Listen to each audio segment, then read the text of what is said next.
to 8 now. Well, the National Party is calling for the government to hold a royal commission of inquiry into the intelligence agencies following the Christchurch terror attacks. Simon Bridges is the National Party leader. Of course, he joins me now. Tēnā koe, good morning to you.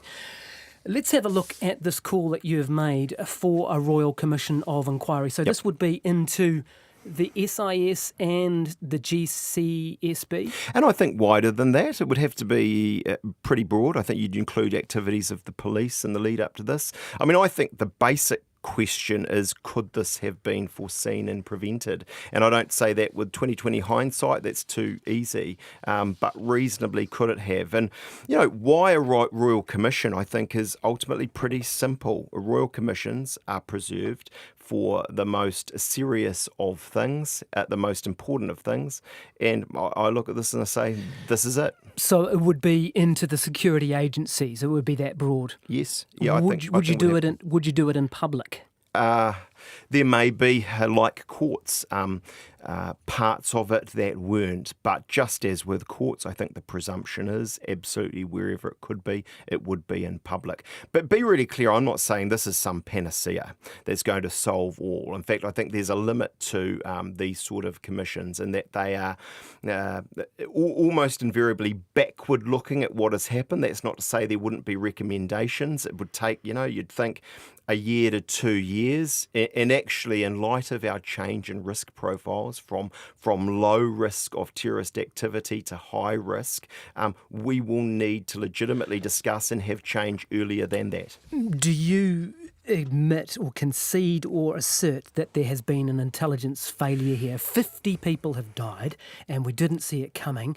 Does that warrant an intelligence failure? You know what? By definition, that must be so.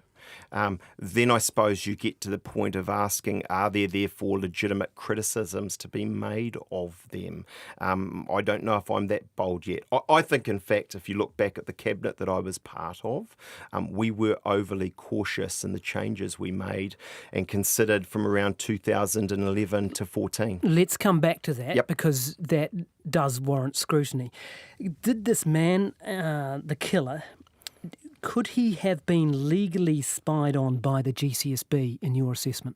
Could he have been? Yes, because so everyone's on the same page listening out there, largely the GCSB is able to spy on foreign nationals. It can help security agencies spy on New Zealanders, right? Well, what we know in the public domain is that for some 2 years he has been preparing and planning for this. On that basis, could they legally, if they had known facets of what he was preparing and planning, spied on him? Yeah, absolutely they could have. But they can't spy, or they couldn't formally have spied on New Zealand residents even. That was the problem with Kim.com, was it not? Right. And so all of that, I think, should be part of the Royal Commission. But I see that as second order. Don't get me wrong, incredibly important, right? That we get to the bottom of it. I think New Zealanders deserve that. It goes to the most important thing, 50 people having died and our safety. But I do come back to it. The most important thing to me, it seems, is the change now in the more short term, given our risks of a terrorism attack have gone from low to high. Should the GCSB have the open right to spy on New Zealanders? Open right? No. I think there's always a danger with these things that we lurch. But I am suggesting that when we went through these things and there was debate around the Snowdens and the .coms and these things, the line between privacy and security somewhat fell on the privacy side. I am arguing we should revisit that, and I think more in favour of security. Because as so many have said, everything has changed. And I do think, not me, government agencies have revisited it. Yep. Our risks now are more. We've lost an innocence. And we know not only are we not immune to these things, they may well happen again. And you mentioned in your initial remarks how you backed away from the more intrusive program, right?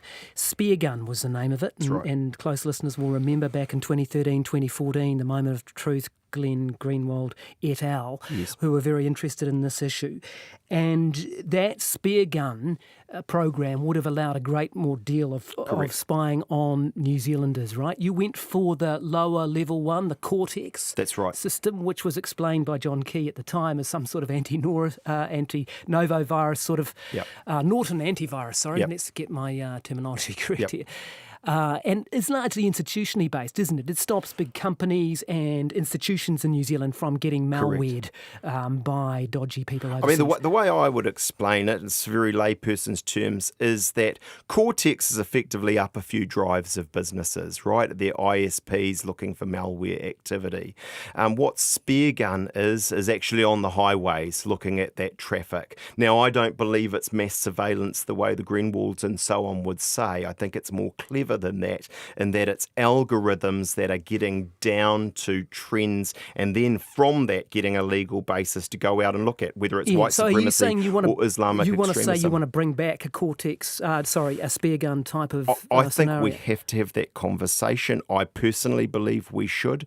I think we were overcautious in 2013-14. I think the case is that what we have right now are security agencies with two hands tied behind their back.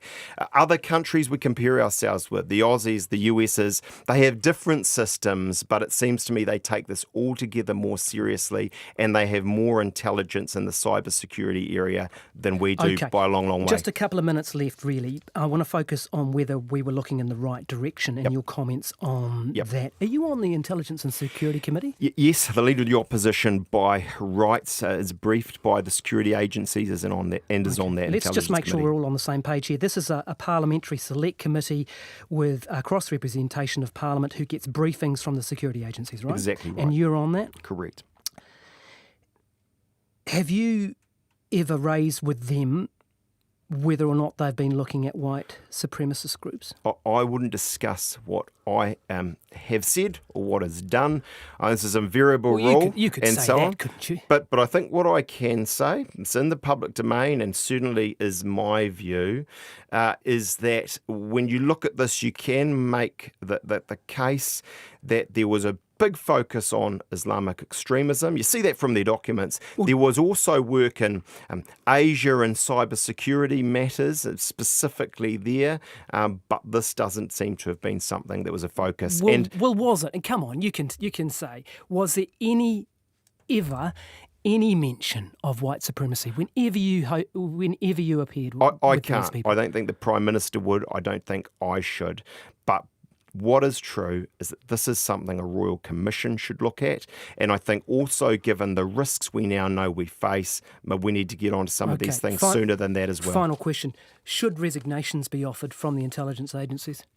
I'm not calling for those at this time. Should change come? Definitely. Thanks for your time this morning. Do appreciate it. Simon Bridges, who is the National Party leader.